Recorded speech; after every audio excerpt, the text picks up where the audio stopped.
नमस्कार, मैं हूं आपके साथ अनुष्का राय और आप देख रहे हैं एमपी फर्स्ट न्यूज। आलोट विधानसभा क्षेत्र क्रमांक 223 से भारतीय जनता पार्टी के प्रत्याशी चिंतामणि मालवीय ने उज्जैन संभाग की 29 सीटों में से सबसे बड़ी जीत दर्ज करते हुए कांग्रेस को तीसरे नंबर पर पहुंचा दिया। सुबह जिला मुख्यालय पर मतगणना 8 बजे शुरू हुई। डाक मतपत्रों में कांग्रेस को बढ़त हासिल हुई, जिसके बाद ईवीएम खुलना शुरू हुई तो मालवीय शुरू से ही बढ़त बनाने गए और अब तक की सबसे बड़ी और ऐतिहासिक जीत दर्ज की। भाजपा की जीत के बाद आलोट विधानसभा में भाजपा कार्यकर्ताओं में खुशी छा गई। हड़ताल में कार्यकर्ताओं ने चिंतामणि मालवीय जी के आने के बाद नगर में पैदल ही विजय जुलूस के रूप में गली गली मतदाताओं का आशीर्वाद लेने पहुंचे।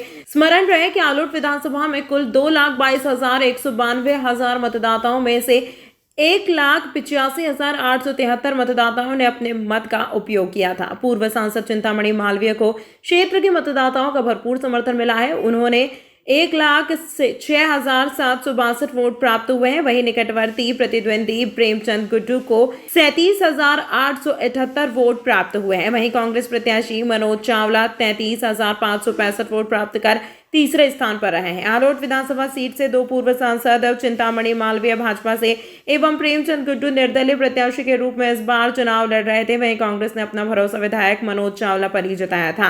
प्रेमचंद गुड्डू के होने से यहां मुकाबला त्रिकोणीय हो गया था। वहीं इस चुनाव में मतदाताओं को लुभाने के लिए भी कई प्रयास किए गए, लेकिन अंततः मतदाताओं ने भाजपा पर ही अपना भरोसा पुनः जताया। मैदपुर विधानसभा क्षेत्र 213 में जहां बीजेपी और कांग्रेस दोनों पार्टी ने बड़े दमखम से प्रचार प्रसार किया और विधानसभा चुनाव में मतदाताओं ने बढ़ चढ़कर अपने मत का प्रयोग किया। वहीं आज दिनांक 3 दिसंबर सोमवार सुबह से वोटों की गिनती 19 चरणों में शुरू हुई, जहां बीजेपी और कांग्रेस दोनों पार्टी की मतपेटी खोली गई। कभी बीजेपी आगे चल रही थी तो कभी कांग्रेस पार्टी आगे चल रही थी। यह उतार चढ़ाव में जनता अपने दावे कर रही थी। लोगों में काफी उत्साह था। कोई कह रहा था कि बीजेपी आगे चल रही है तो कोई कह रहा था कि कांग्रेस पार्टी आगे चल रही है। लेकिन 18 राउंड में बीजेपी 96 वोटों से आगे चल रही थी और फिर कुछ देर बाद कांग्रेस 105 वोटों से आगे चल रही थी और आखिरी 19वां राउंड जैसे शुरू हुआ तो कांग्रेस के दिनेश जैन बॉस ने 290 वोट से जीत हासिल की और बीजेपी उम्मीदवार बहादुर सिंह चौहान ने आपत्ति ली और कहा कि वापस में रिकाउंटिंग की जाए। और रिकाउंटिंग हुई तो कांग्रेस के दिनेश जैन बॉस 285 वोटों से विजयी हुए। ज्ञात हो कि बीजेपी के बहादुर सिंह चौहान पिछले 3 बार के विधायक रह चुके हैं और कांग्रेस के दिनेश जैन बॉस पिछले 2 बार निर्दलीय चुनाव लड़ चुके हैं और अब कांग्रेस पार्टी ने टिकट दिया और विधानसभा 213 चुनाव में 285 वोटों से जीत हासिल की है। जैसे कांग्रेसी कार्यकर्ताओं को खबर लगी तो खुशियां मनाने लगे। ढोल बजाकर आतिशबाजी कर गाड़ियों पर कांग्रेस के झंडे लेकर नगर में निकले और खुशियां मनाने लगे। सभी कांग्रेस कार्यकर्ताओं में उत्साह देखा गया। उज्जैन बड़नगर के विधायक जितेंद्र पंड्या की जीत पर बड़नगर विधानसभा और बड़नगर तहसील में निवास करने वाले आम नागरिक और भारतीय जनता पार्टी के तमाम कार्यकर्ता पदाधिकारियों में छाई जबरदस्त तरह से खुशी की लहर और जमकर हुई आतिशबाजी। भारतीय जनता पार्टी के कार्यकर्ता और पदाधिकारी का कहना है कि बड़नगर विधानसभा और खास बड़नगर तहसील में भारतीय जनता पार्टी के कार्यकर्ता पदाधिकारी संगठन को मजबूती प्रदान करने के लिए करते हैं काम, अथक प्रयास और एक साथ मिलकर करते हैं काम और यह जीत भारतीय जनता पार्टी के कार्यकर्ता पदाधिकारी और आम जनता की जीत है। जितेंद्र पंड्या विधायक करेंगे काम बड़नगर विधानसभा में विकास को लेकर।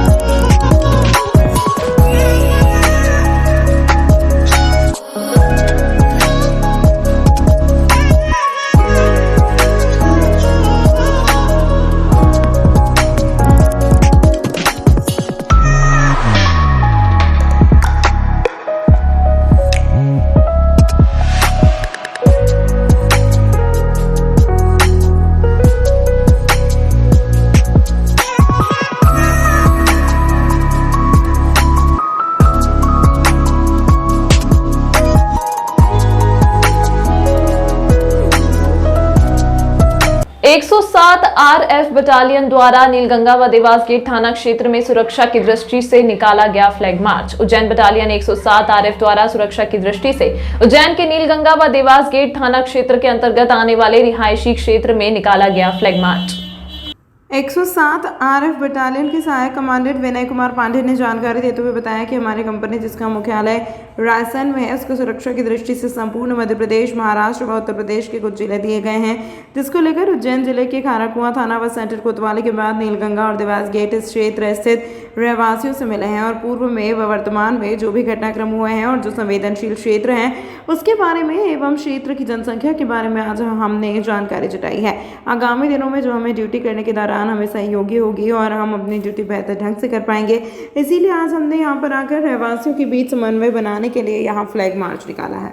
107 रैपिड एक्शन फोर्स की पार्टी है और हमारी ये प्लाटून जो है रायसेन जिला मध्य प्रदेश से आई हुई है और उज्जैन जिले का हमारा परिचय अभ्यास चल रहा है, जिसके चलते जो है हमारी प्लाटून पिछले 7 दिनों से उज्जैन की विभिन्न थाना क्षेत्रों में जा रही है और इसी क्रम में आज हम नीलगंगा थाना जिला उज्जैन आए हुए हैं। हमारे इस परिचय का उद्देश्य है कि जिला उज्जैन जो कि एक अति संवेदनशील जिला है, इसके विषय में जानकारी हासिल करना, यहाँ के लोगों के बारे में, जनसंख्या घनत्व, विभिन्न धार्मिक संप्रदाय के लोगों की आबादी और विभिन्न मोहल्ले, लोगों के व्यवसाय, थाना क्षेत्र की कनेक्टिविटी रोड से और रेल मार्ग से, और थाना क्षेत्र में जो संवेदनशील जगह हैं जो सांप्रदायिक सौहार्द के लिहाज से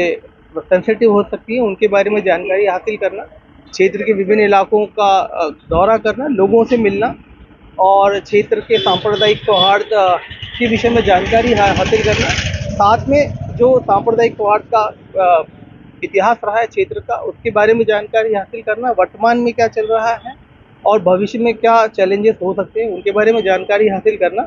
और इस जानकारी का संग्रह का उद्देश्य ये है कि इस जानकारी का इस्तेमाल हम भविष्य में दंगा या दंगा जैसी परिस्थितियों से निपटने के लिए पुलिस प्रशासन के साथ मिलकर अच्छे से अपने उत्तरदायित्व को पूरा कर सके, इस हेतु संग्रहित करना। आपको मेरा पूरा नाम विनय कुमार पांडे, सहायक कमांडेंट। मध्य प्रदेश विधानसभा चुनाव में भाजपा ने 2/3 बहुमत से जीत दर्ज की है। भाजपा का वोट शेयर 7.53% बढ़ा। 230 सीटों में से पार्टी को 163 सीटें मिली, ये 2018 से 54 ज्यादा है। कांग्रेस का वोट शेयर 0.49% घटा और पार्टी 114 से नीचे आकर 66 सीट पर सिमट गई है। सपा बसपा आप और निर्दलियों का खाता तक नहीं खुला, मात्र 1 सीट भारत आदिवासी पार्टी ने जीती है। चुनाव में मोदी इफेक्ट और लाडली बहना इम्पैक्ट दिखा। मध्य प्रदेश में भारतीय जनता पार्टी की प्रचंड बहुमत से जीत होने के बाद उज्जैन शिप्रा नदी स्थित रामघाट पर भगवा में आरती का हुआ आयोजन। मध्य प्रदेश चुनाव में मतदान से पहले कई तरह की भविष्यवाणियां ज्योतिषाचार्य द्वारा की जा रही। कोई कांग्रेस की जीत बता रहा था तो किसी ने भारतीय जनता पार्टी की जीत बताई थी। परिणाम प्रचंड बहुमत से आने के बाद भारतीय जनता पार्टी के समर्थकों में खासा उत्साह देखने को मिल रहा है। शिप्रा नदी के रामघाट पर रामघाट के साक्षी पुजारी पंडित आनंद जोशी लोटावाला द्वारा संध्या आरती के दौरान भगवा आरती का आयोजन रखा। यहाँ पूरी तरह से भगवामय लोग दिखाई दिए, भगवा ध्वज फहराया गया। आरती के दौरान भगवामय माहौल दिखा। आप देख रहे हैं कि शिप्रा माता और बाबा महाकाल के आशीर्वाद से आज पूरे मध्य प्रदेश में तीनों राज्य में भारतीय जनता पार्टी की विजय हुई है। और हमने तो पहले ही भविष्यवाणी कर रखी थी कि मध्य प्रदेश में भाजपा की सरकार बनेगी और कई ज्योतिष शास्त्र ने भी कांग्रेस की जीत बताई थी, लेकिन उनका ज्योतिष शास्त्र सब फेल हो चुका है। और आप देख रहे हैं कि जातिवाद से पहले हिंदूवाद से और हिंदू राष्ट्र की जीत हुई है, सनातन धर्म की जीत हुई है और भगवा की जीत हुई है। बाबा महाकाल की आशीर्वाद भारतीय जनता पार्टी पर, शिवराज का आशीर्वाद सदा बना रहेगा और सदा भारतीय जनता पार्टी की विजय बनती रहेगी। जय श्री महाकाल। किस प्रकार की आरती की रात को यहाँ पर? यहाँ पे आप देख रहे हैं कि शाम को यहाँ पर भगवा आरती की गई। ये पूरे विश्व में भगवा धुनी से आरती की गई यहाँ पर महाकाल पेड़ी पर, और जीत का उत्सव बड़े उल्लास के साथ मनाया गया। और यहाँ पर बाबा महाकाल और शिप्रा माता से आरती की भी प्रार्थना की गई थी कि प्रचंड बहुमत से भारतीय जनता पार्टी की विजय हो, ऐसा हमने काम किया और भव्य श्री महाकालेश्वर मंदिर में सोमवार सुबह भस्म आरती के दौरान 4 बजे पट खुले। पंडित पुजारियों ने गर्भगृह में स्थापित सभी भगवान की प्रतिमाओं का पूजन किया। भगवान महाकाल का जलाभिषेक और दूध, दही, घी, शक्कर, फलों के रस से बने पंचामृत से पूजन किया। प्रथम घंटाल बजाकर हरिओम का जल अर्पित किया। कपूर आरती के बाद भगवान महाकाल को आभूषण और सूखी मेवे अर्पित कर श्रृंगार किया। एक्ट्रेस जानवी कपूर सोमवार सुबह 4 बजे महाकाल की भस्म आरती में शामिल हुई। नंदीहाल में बैठकर महाकाल की आरती की, भजन गाए, वे महाकाल की भक्ति में लीन नजर आए। दोस्त शिखर पहाड़िया, जवान फिल्म के डायरेक्टर एटली कुमार और परिवार के लोगों के साथ श्री महाकालेश्वर मंदिर पहुंची। दर्शन के पूजन के बाद जानवी ने कहा, यहां आकर आनंद महसूस कर रही हूं, बहुत अच्छा अनुभव रहा है। एटली कुमार ने कहा, दूसरी बार महाकाल के किए दर्शन। जवान की रिलीज से पहले भी उन्होंने महाकाल के दर्शन किए थे। जय श्री महाकाल। बहुत ही अच्छा अनुभव रहा, बहुत आनंद लग रहा है यहाँ आकर और बहुत अच्छा दर्शन। शुक्रिया। जय Mahakal. Jai Mahakal, this is my second time here. I got a great blessing during before Jawan release, and all this blessings and love for Jawan is through Mahakal. Thank you so much and Jai Mahakal. Madhya Pradesh में BJP के विधानसभा चुनाव में जीत के बाद साधु संतों में भी खुशी का माहौल। एक दूसरे को मिठाई खिलाकर दी शुभकामनाएं। मध्य प्रदेश में भारतीय जनता पार्टी की सरकार बनने के बाद जगह जगह पर जीत का जश्न मनाने का सिलसिला जारी है। उज्जैन में भी महानिर्वाणी अखाड़े के महंत साध्वी मंदाकिनी देवी ने अपने अनुयायियों को मिठाई खिलाकर जीत का जश्न मनाया और खड़ा परिषद के अध्यक्ष रविंद्रपुरी महाराज के सपने को साकार होना बताया।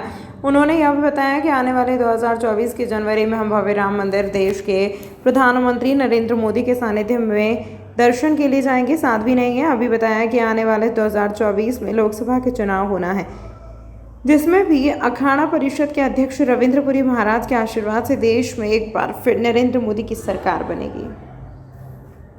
रंजनी अखाड़े के प्रांगण में है और आज हमारे अखिल भारतीय अखाड़ा परिषद के अध्यक्ष महंत रविंद्रपुरी जी महाराज पूज्य गुरुदेव का आज सपना पूर्ण हुआ और आज उनके आशीर्वाद का फल प्राप्त हुआ और आज बीजेपी अच्छे मतों से जीत कर आई है और आज हम बहुत खुश हैं।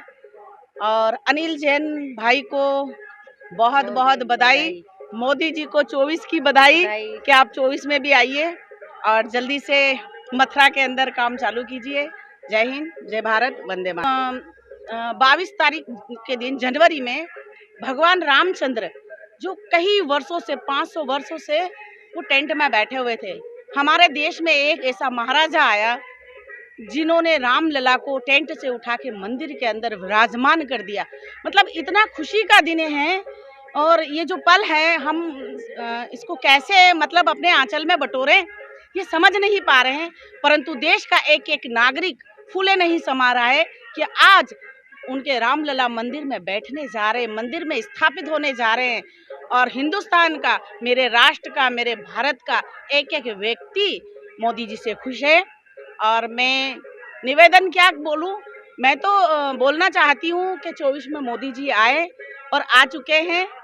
अब बाहर मिठाई खिला के जीत का जश्न मनाया है और हमारा प्रयास, सब संतों का आशीर्वाद अनिल जैन कालूहड़ा को मिला और वो विजय हुआ।